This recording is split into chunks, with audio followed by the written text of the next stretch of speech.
आजच्या मोर्चासाठी आलेले सर्वच पक्षाचे ज्येष्ठ नेते, या मोर्चामध्ये मोठ्या संख्येने सामील झालेले सर्व पक्षाचे कार्यकर्ते, वेळही खूप झालेला आहे आणि तरी देखील तुम्ही थांबलेले आहात.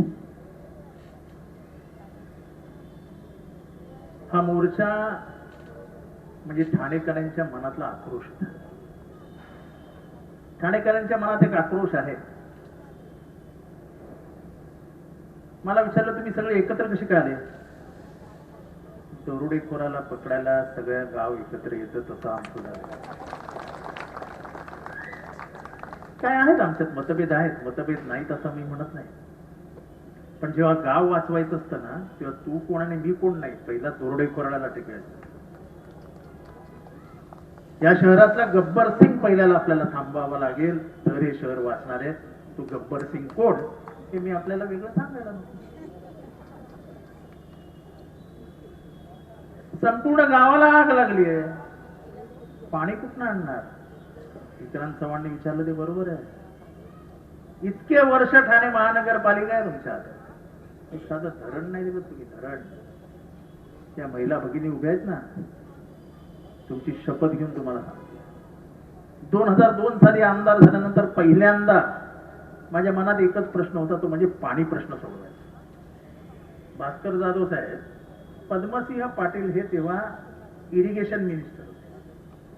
त्यांचे आणि माझे संबंध आपल्याला माहिती आहेत. मुंबईच्या नावावर असलेलं शाही धरण एका मागणीवरती त्यांनी ठाण्याच्या नावावर केलं. सगळं झालं, टेंडरची प्रक्रिया झाली, 450 कोटी रुपयाला ते धरण बांधलं जाईल असं शासनाने सांगितलं. ठाणे महानगरपालिकेने ते पैसे द्यावेत, आम्ही ते धरण बांधून देतो, इथपर्यंत सगळं गेलं. पण टेंडर कोण काढणार त्याच्यावरती ते धरणच नाकारलं. ते कोणी नाकारलं, तेव्हा नेते कोण होते हे मी वेगळं सांगू का? काय गरज आहे असं मला वाटतं. पण इतके नतद्रष्ट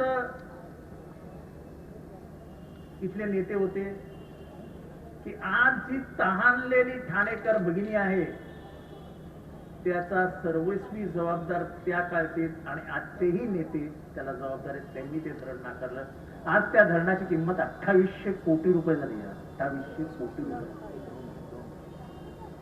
म्हणजे चुकलेल्या धोरणांमुळे तुम्ही ठाण्याची वाट लावली. वाट, अनधिकृत बांधकामांचा सुळसुळाट, पैसे जमा कोण करताय? 200 रुपये आणि 300 रुपये स्क्वेअर फीटचा भाव आहे. मी वरती आयुक्तांना सांगितलंय की ते मागे बीएसयूपीची बिल्डिंग आहे आणि ठाण्यात जेवढ्या बीएसयूपीच्या बिल्डिंगी झाल्या, ठाण्यात जेवढ्या म्हाडाच्या बिल्डिंगी झाल्या आहेत, त्याच्यात राहणारे कोण आहेत? त्याच्यात बाधित म्हणजे ते प्रोजेक्ट अफेक्टेड, म्हणजे ज्यांची घरं एखाद्या प्रकल्पामुळे गेली आहेत त्यांना ती घरं द्यायची आहेत.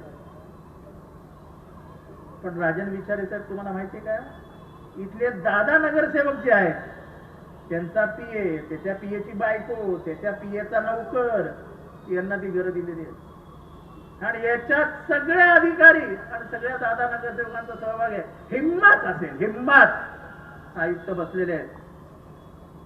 या संपूर्ण बीएसयूपी आणि म्हाडा इमारतीमध्ये राहणाऱ्यांची तुम्ही चौकशी करा. तिथल्या प्रत्येकाचं आयडेंटिटी कार्ड, त्याचा पूर्व इतिहास तपासा आणि ठाणेकरांना सांगा ही घरं कोणाची आहेत. कशात भ्रष्टाचार नाही. खरंच आता महानगरपालिकेवरती हे जे लावलेलं नाही हे काढून टाकायला पाहिजे आणि इथे पाटोळेचा फोटो लावतात. कारण का पाटोळे हा तुमचा चेहरा आहे. पाटोळे हा तुमचा चेहरा आहे. कारण का पाटोळे त्या पदावरती नुसता येऊन बसला नव्हता, दाम लगाया था, दाम.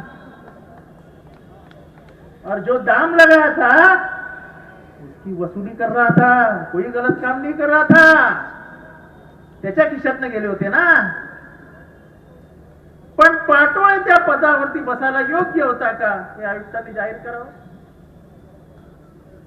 या ठाणे महानगरपालिकेत असलेल्या अधिकाऱ्यांची शैक्षणिक अर्हता आणि त्यांच्या पदांना मान्यता आहे का हे आयुक्तांनी जाहीर करावं.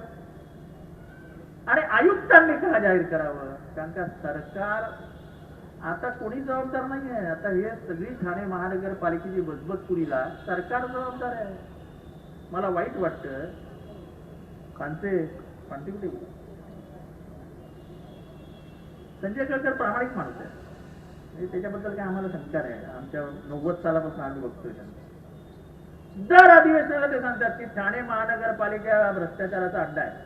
मला वाईट संजय केळकरांबद्दल वाटतं. एक RSSचा प्रामाणिक कार्यकर्ता, मुख्यमंत्री ऐकतच नाही.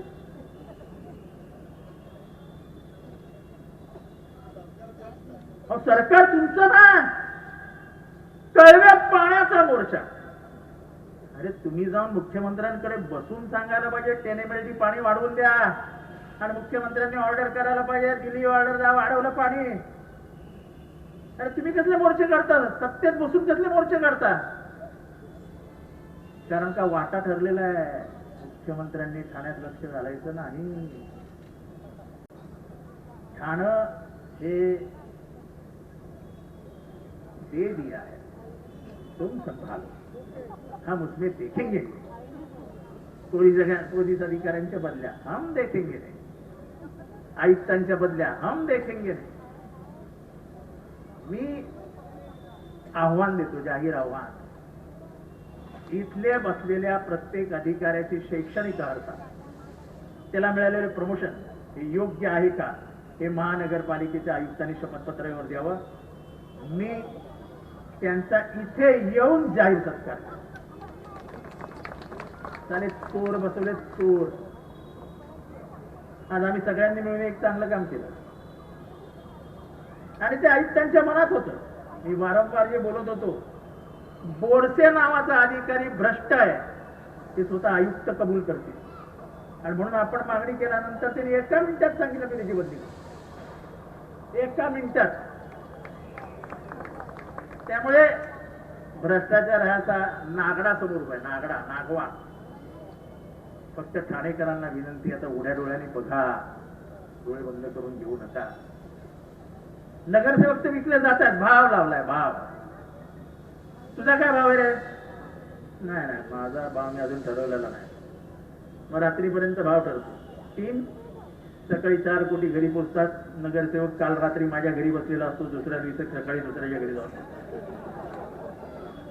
इथल्या प्रत्येक माणसाला भाव लागलाय हो. म्हणजे इतकं खरेदी विक्री महासंघ महाराष्ट्राच्या राजकारणात होऊ शकतो असं आयुष्यात वाटलं नव्हतं. हा बाळासाहेबांचा महाराष्ट्र, हा यशवंतरावांचा महाराष्ट्र, हा SM जोशींचा महाराष्ट्र, हा नागा गोरेंचा महाराष्ट्र, का सूर्याजी पिसाळचा महाराष्ट्र. पण एक लक्षात ठेवा, इतिहास तानाजी मालुसरेचा लिहिला जातो, खंडूजी खोपडेचा नाही. तेव्हा ठीक आहे, काही निवडणुका पैशाच्या जोरावर, वोट चोरीवर वगैरे जिंकला, ठीक आहे. पण मला जे चित्र दिसतंय, खास करून घोडबंदरवरनं जी हवा येते, घोडबंदरची लोक स्वतःहून आंदोलन करतायत. कुठला राजकीय पक्ष जात नाहीये त्यांच्याकडे आंदोलन करा सांगायला, पण ते स्वतःच परिस्थितीला इतके कंटाळले की ते स्वतःहून त्या रस्त्यावर येऊन आंदोलन करतायत. आणि मी तुम्हाला सांगतो, पुढच्या 5 वर्षांनंतर घोडबंदर रोडचं वाटोळं झालेलं असेल. तिथले लोक पस्तावतील की आम्ही घरं का घेतली.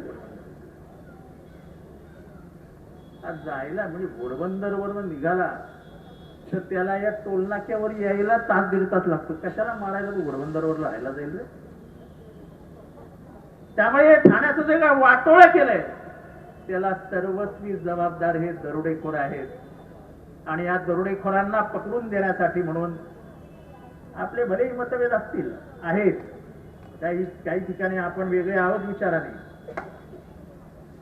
पण एकत्र यावं लागेल ठाणेकरांना. थोडस एक पाऊल मागे एक पाऊल पुढे करत करत आपल्याला यावं लागेल. कारण का नाहीतर ठाणेकर आपल्याला माफ करणार. त्यामुळे ठाणेकरांच्या हितासाठी या महानगरपालिका वाचवणं ही आपलं कर्तव्य, आपली जबाबदारी आहे. एका पिढीचं आयुष्य बर्बाद होताना आपण उघड्या डोळ्यांनी बघू शकत नाही. आपल्या आया बहिणी झोपडपट्टीमध्ये शौचालयात जाऊ शकत नाही, अशी शौचालयाची अवस्था आहे. मी आता त्या ज्या भाषेत भाषण केलं होतं विधानसभेत, ते भाषण मी इथे करू शकत नाही, कारण मला शब्दाची मर्यादा आहे. अरे ठाणे महानगरपालिकेसारख्या महानगरपालिकेमध्ये स्त्रीला शौचालयाला बसायला जागा नाही, लाजा वाटत नाही तुम्हाला? पाणी नाही 24 तास.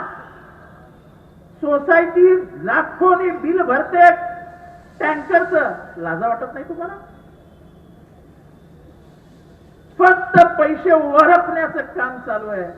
आणि ते जर आवरायचं असेल तर आजचा मोर्चा हा प्रातिनिधिक स्वरूपाचा आहे, काय म्हणजे खूप असं प्लॅनिंग करून ठरवलेला मोर्चा नाहीये. बरोबर आहे ना राजेंद्र विचार करायचं फार मोठा आहे, पण तरी जो स्फूर्त प्रतिसाद मिळाला आहे ह्याच्यावरती बाबा आपण खुश आहे. म्हणजे उद्या जर खरंच ठरवला की चारही पक्षांनी मिळून मोर्चा काढायचा तर लाखभर माणसं जमा होतील याची गॅरंटी मी देतो.